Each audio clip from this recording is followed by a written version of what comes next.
Halo guys, assalamualaikum warahmatullahi wabarakatuh. Kembali lagi dengan saya di Kamal Tekno dan ini adalah Xiaomi Redmi Note 9 Pro.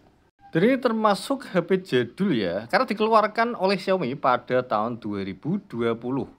Artinya umur HP ini sudah 4 tahun cuy.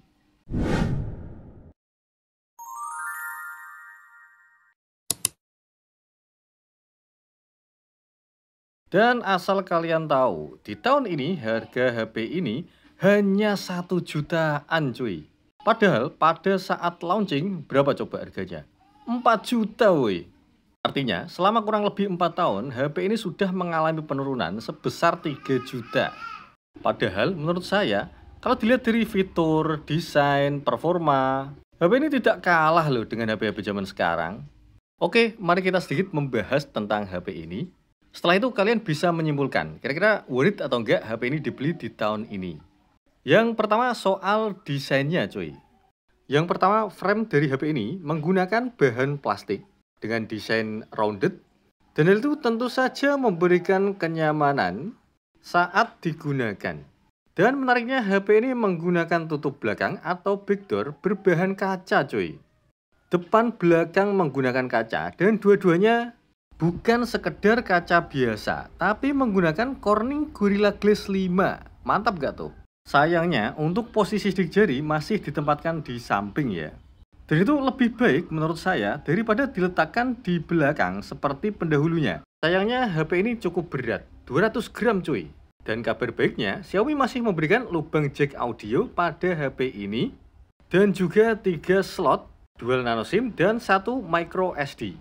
Oke, sekarang kita bicara soal layarnya. Dan mungkin beberapa dari kalian tidak suka HP ini karena layarnya. Karena HP ini menggunakan panel layar IPS. Ya betul, IPS cuy, dan bukan AMOLED. Dan resolusi layar yang hanya Full HD Plus saja, 1080 x 2400 pixel. Kalau untuk ukuran layar sih sudah pas kalau menurut saya ya, 6,67 inch. Dan ukuran sebesar itu menurut saya tidak besar dan juga tidak terlalu kecil. Dan karena layarnya yang hanya menggunakan panel IPS, maka kualitas gambar yang dihasilkan tidak sebagus HP dengan panel layar AMOLED. Dan satu lagi, kekurangan dari HP ini adalah refresh rate-nya yang hanya mentok di 60 Hz saja. Dan hal itu menjadikan HP ini tertinggal dengan kompetitornya. By the way, pada saat itu, Oppo meluncurkan produknya Reno 5 yang refresh rate-nya sampai 90 Hz loh. Sedangkan HP ini dengan spek yang sama masih di angka 60 Hz saja. Apalagi masih menggunakan panel layar IPS. Kalau soal performa sih oke lah, masih bisa bersaing dengan kompetitor. Sebagai bahan informasi, HP ini menggunakan chipset Snapdragon 720G. Dan pada saat itu, Snapdragon 720G merupakan prosesor dengan pencapaian yang sangat bagus. Jadi selain performanya yang bisa diandalkan, prosesor ini suhunya adem coy, stabil, tidak mudah panas. Dan kalau bicara soal UI dari Xiaomi, ditambah dengan update Android 10, saya tidak bisa mengatakan ini buruk ya, akan tetapi sudah bisa memaksimalkan potensi kinerja dari Snapdragon 720G. Artinya HP ini sudah sangat mampu sekali untuk menjalankan beberapa tugas seperti sosmed, editing, multitask, maupun gaming. By the way, untuk unit yang saya review adalah versi terendah, yaitu RAM sebesar 6GB dan penyimpanan internal sebesar 64GB saja.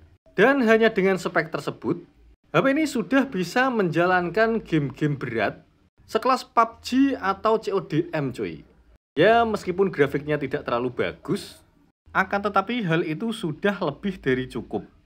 Mengingat harga HP ini sudah sangat murah sekali cuy. Saya mau cerita sedikit nih soal Snapdragon 720. Silahkan kalian dengarkan sambil melihat gamenya ya. Jadi ada fakta menarik terkait dengan prosesor tersebut. Setahu saya prosesor itu kan update setiap setahun sekali ya. Bahkan mungkin tiap tahun produknya lebih dari satu. Kita bisa ambil contoh prosesor Snapdragon ya. Posisi terendahnya itu ada 400-an. Kemudian ada 600, 645, 675, 695. Kemudian kasta yang lebih tinggi lagi ada kepala 7 Salah satunya prosesor ini 720 dan di atasnya lagi ada kepala 8. Dan fakta menariknya adalah pabrikan sebesar Oppo menggunakan prosesor ini Snapdragon 720 sampai 3 generasi coy. Yang pertama Oppo menggunakan pada produknya Reno 4. Setelah itu setahun kemudian launching Oppo Reno 5 menggunakan prosesor yang sama Snapdragon 720. Dan setelah itu ada Oppo Reno 6 yang menggunakan prosesor yang sama juga cuy. Dan bukan tanpa alasan, pabrikan sebesar Oppo menggunakan chipset ini di 3 generasi HP-nya.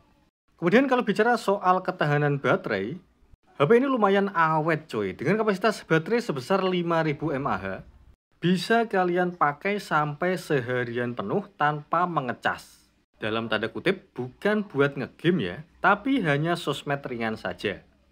Kalau dibuat ngegame sih paling cuman tahan 2-3 jam. Tapi tetap saja, baterai yang sebesar itu dan prosesor yang segar ini, yaitu Snapdragon 720, adalah perpaduan yang sangat sempurna. Biarpun kapasitas charger hanya 30 watt, tapi bisa mengisi daya kurang dari 2 jam cuy. Dan ada satu fitur yang menurut saya cukup berguna dan masih dipakai di HP ini. Apa coba? Ya, betul. HP ini masih menyediakan LED notifikasi. Kemudian ada jack audionya. Dan by the way, GPS-nya mantap. Tingkat akurasinya tinggi. Termasuk sensor dari HP ini lumayan lengkap cuy. Oke, dan sekarang kita bahas soal kameranya. Bagian terbaiknya adalah di harga segitu, kalian sudah bisa mendapatkan HP dengan 4 buah lensa kamera. Dibekali lensa utama sebesar 48 megapiksel. Lensa ultrawide 8 megapiksel, makro, dan deep sensor. Oh iya, kalian tahu nggak kalau HP ini masih support Cam to API? Artinya HP ini bisa menggunakan aplikasi Gcam cuy, Google Kamera. Dan berikut adalah hasil kamera utama menggunakan HP ini di luar ruangan dengan pencahayaan yang cukup dan mampu menghasilkan gambar yang cukup bagus untuk sekelas HP sejutaan tentunya. Warna dan saturasinya natural, tidak berlebihan. Sayangnya untuk mode malamnya kurang begitu bagus kalau menurut saya. Memang sih ada sedikit perbedaan antara mode normal dengan mode malam, tapi tidak signifikan cuy. Dan untuk mode Pro Color-nya cukup menarik ya, karena bisa menyesuaikan warna. Secara keseluruhan, untuk hasil foto sih ya lumayan lah untuk HP di harga 1 jutaan. Dan selanjutnya mari kita lanjut ke mode perekaman. Untuk mode normal 1080 30 fps dengan fitur Ultra Steady nonaktif. Dan kira-kira hasilnya seperti ini. Bisa kalian nilai sendiri ya. Meskipun dalam kondisi diam, masih terdapat getaran-getaran meskipun sedikit. Tapi ketika berjalan, maka getaran akan sangat terasa. Jadi fitur stabilisasinya tidak aktif otomatis, akan tetapi di set manual. Dan ini adalah mode dengan Ultra Steady aktif. Hasilnya sangat berbeda. Pada video ini jelas getaran hampir tidak ada sama sekali. Gerakannya halus dan sangat stabil cuy. Bahkan ketika merekam dengan berlari, hasilnya cukup bagus. Tapi sayangnya untuk mode Ultra Steady hanya bisa aktif di 30 fps saja.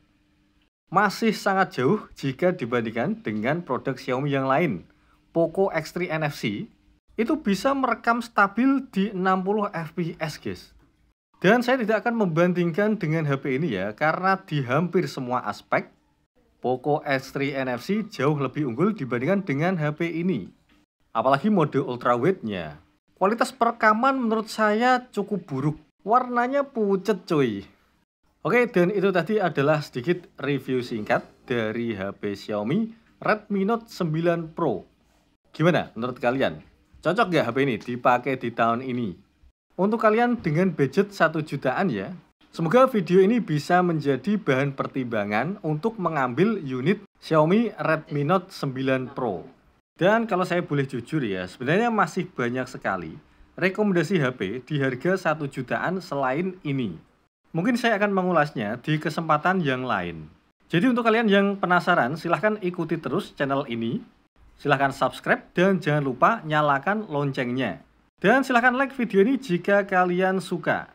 Untuk saran, nasihat, kritikan, maupun hujatan, silahkan sampaikan di kolom komentar ya. Dan bagi yang ingin sharing atau mencari handphone bekas, bisa menghubungi nomor saya yang saya sertakan di deskripsi. Dan akhir kata semoga bermanfaat. Assalamualaikum warahmatullahi wabarakatuh.